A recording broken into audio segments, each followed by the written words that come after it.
Si vous aimez la mer, si vous aimez la navigation, si vous aimez la course au large, restez avec nous pour ce nouveau numéro des Passionnés.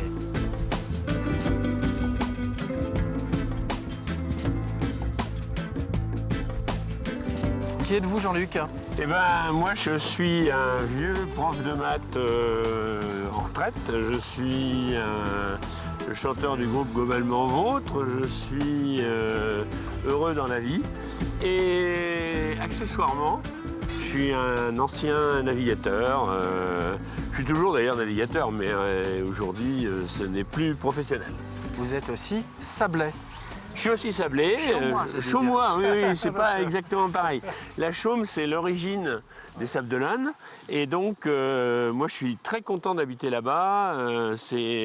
C'est un petit îlot de tranquillité, une maison qui est face à la mer, et je suis très heureux. Vous êtes, j'allais dire, un gars du Nord?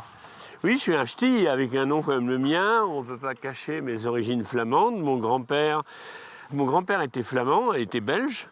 Mais mon père a eu le choix entre deux nationalités, la nationalité française et la nationalité belge.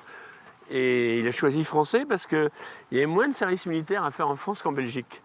Et voilà, du coup, je ne suis pas belge.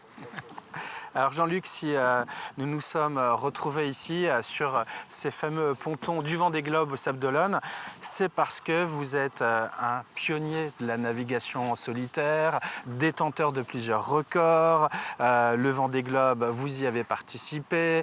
Je crois que vous avez à votre actif un nombre incalculable de passages au Cap Horn. La course au large, en tout cas la voile. Déjà la voile, ça se manifeste comment? Dès l'enfance, cette envie? Alors, non, moi j'allais en vacances, comme beaucoup de gamins, j'allais en vacances à Berck-Plage.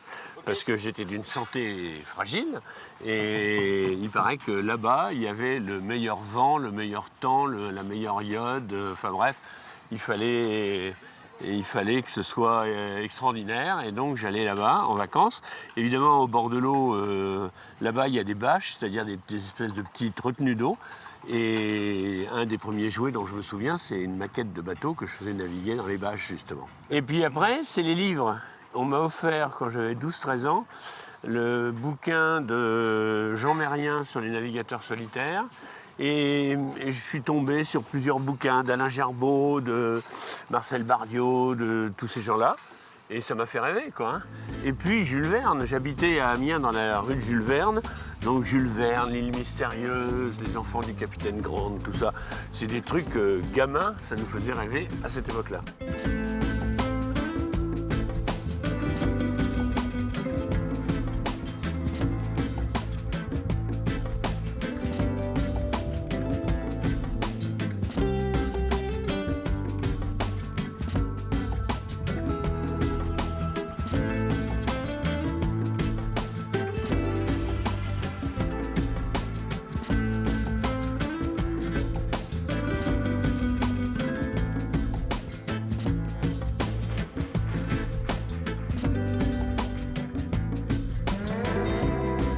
À votre actif, 5 tours du monde, dont un à l'envers, ou je me trompe? C'est 6 tours du monde. Donc 2 bocs, où je fais 2e et 3e. 2 Vendée Globe, où je fais l'inverse, 3e et 2e.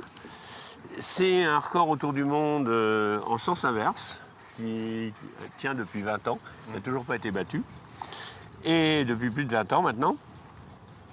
Et puis la dernière Golden Globe Race, qui a été un espèce de retour aux sources, parce que c'était une course comme en 68, c'est-à-dire sans électronique, sans cartographie, sans météo, sans tout ce qu'on a aujourd'hui, quoi. Hein. Quand on voit tous leurs instruments, tout ce qui comme à l'époque, sur un Vendée Globe et tout. Là, c'était des bateaux de tradition. Des bateaux anciens, achetés d'occasion, et voilà, et j'ai gagné celle-là. Oui, vous la remportez, là nous sommes en 2018. Alors quand on est passionné comme vous par la course large, finalement on préfère autant la compétition que de prendre le large? C'est un mix? Alors, moi je suis, si vous discutez avec mon entourage, je suis 2 personnages différents. En course, quand je m'inscris à une course, c'est pour essayer de la gagner. Alors évidemment, je ne la gagne pas tout le temps, bien sûr, mais c'est au moins pour essayer, et au moins parce que j'ai une chance de la gagner.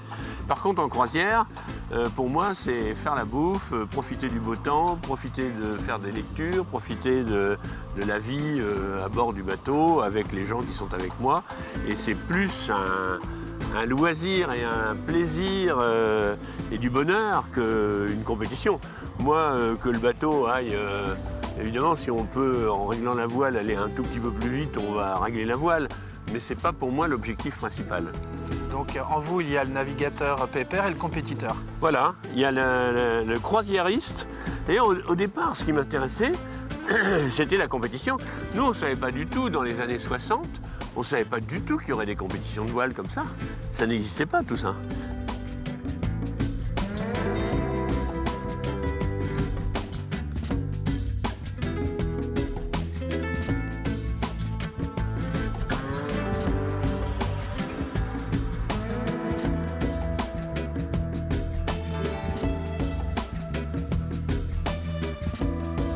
Jean-Luc, quand on navigue autour du monde, si loin des côtes, j'imagine qu'on se sent un peu seul au monde. J'ai envie que vous réagissiez sur 2-3 éléments en réponse courte, par exemple. Si je vous dis Cap Horn, vous réagissez comment?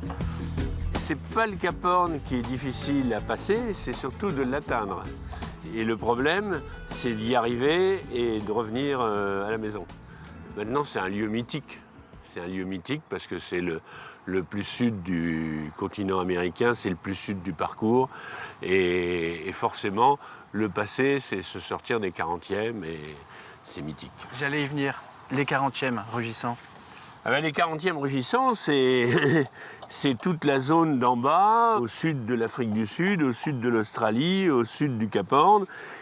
Forcément, c'est une zone où les dépressions font le tour de la planète. C'est une zone où les coups de vent se succèdent. Forcément, c'est une zone qui fait rêver ceux qui n'y sont jamais allés. Et les 50e hurlant. Ah bah, c'est encore pire. C'est encore pire, bien sûr. Plus on descend, plus on rentre dans des zones qui sont inhospitalières et sans côte, sans possibilité de secours. Les moments les plus forts, les plus précieux, les plus sacrés que vous avez vécus en navigation? Il y en a plein, il faut 2 heures d'émission. Bah oui. Non, il y a des moments qui sont extraordinaires. L'arrivée du premier Vendée Globe, par exemple, ça a été incroyable parce que moi, j'y croyais pas du tout. J'étais que 3e d'une course. Moi, j'avais vécu ça dans le Boc Challenge. L'accueil. L'accueil, quand on avait 200, mettons peut-être 500 au maximum personnes. C'était un maximum. Là, ici, je suis arrivé un dimanche après-midi, les quais étaient absolument noirs de monde sur plusieurs rangées. Enfin, j'ai halluciné, quoi. Hein. Et puis, il n'y a pas que ça. Il y a des tas de moments qui restent des souvenirs. Le premier Cap Horn reste un souvenir. L'arrivée de la Golden Globe Race. Mon passage dans la Golden Globe Race entre la Nouvelle-Zélande, justement, et l'île Stewart, où sans GPS, j'ai été le seul à passer là d'ailleurs. Au sextant, j'ai réussi à faire un poids suffisamment précis pour arriver pile poil là où je voulais. Le côté prof de maths vous a peut-être aidé là. Ah bah c'est sûr que ça aide, c'est sûr que il y a un côté en navigation solitaire, il y a un côté on a un problème, il faut le résoudre. En maths, c'est pareil. Il y a un problème de maths, il faut le résoudre. C'est un espèce de jeu à chaque fois de résoudre les problèmes. Et ça, c'est un des trucs que j'aime bien dans la navigation en solitaire. On n'a pas de soutien de quelqu'un d'autre et il faut résoudre ses problèmes soi-même. Et donc, forcément, c'est excitant. Et quand on arrive et qu'on a résolu tous ces problèmes, par exemple dans le GGR, là j'ai chaviré, j'ai eu mon mât qui s'est esquinté, j'ai résolu le problème et j'ai réussi à finir d'arriver alors qu'à un moment je pensais que j'abandonnais, quoi.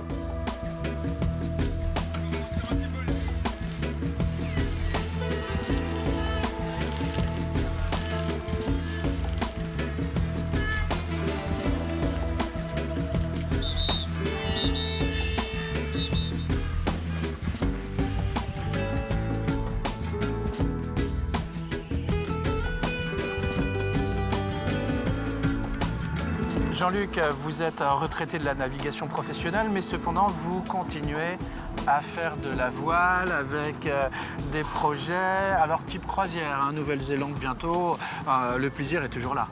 Ah oui, le plaisir est toujours là. Et puis je continue à travailler un peu parce qu'il y a des entreprises qui me demandent de faire des conférences, de faire des interventions sur l'anticipation, sur le changement, et donc je continue à en faire. Donc entre mes diverses occupations, ça va, j'ai pas encore le temps de m'ennuyer. Hein. Et vous êtes très spectateur des courses actuelles, celles d'aujourd'hui qui sont plutôt technologiques aussi. C'est excitant, c'est des bateaux qui sont complètement différents de ce qu'on avait à l'époque. Ce qu'on avait à l'époque, c'était des bateaux, celui qui a gagné la première étape, le premier Vendée Globe, c'était celui qui s'appelle maintenant le département de la Vendée, là, le 11, One One. C'était Titron Lamazou. C'était Titron Lamazou qui est arrivé premier. Et quand on voit la différence entre ce bateau-là et puis, alors ça c'est un 40 pieds, mais Guillaume Environnement ou tous les autres, ça n'a strictement rien à voir. À l'époque, on faisait le tour du monde en 110 jours, grosso modo. Aujourd'hui, ils vont faire le tour du monde en 70 jours. Donc, ils ont gagné un temps phénoménal, quoi. Hein. C'est incroyable. La technologie, ce qu'elle a fait progresser, avancer plus vite les bateaux. Nous, quand on marchait à 12-13 nœuds, on était contents. Eux, quand ils marchent à 23-24 nœuds, ils sont contents. Alors, avec les passionnés, d'autant plus quand ils sont passionnants comme Jean-Luc, on pourrait en faire des tas et des tas d'émissions comme ça. On va se quitter. Merci de nous avoir fait partager ces souvenirs et puis ces impressions de course large. Merci Jean-Luc. C'est un plaisir. Hein. Et bon vent pour la suite. Merci. Et puis j'espère durer encore un bon moment. On vous le souhaite. Et puis nous, on se retrouvera bientôt pour un autre numéro des Passionnés.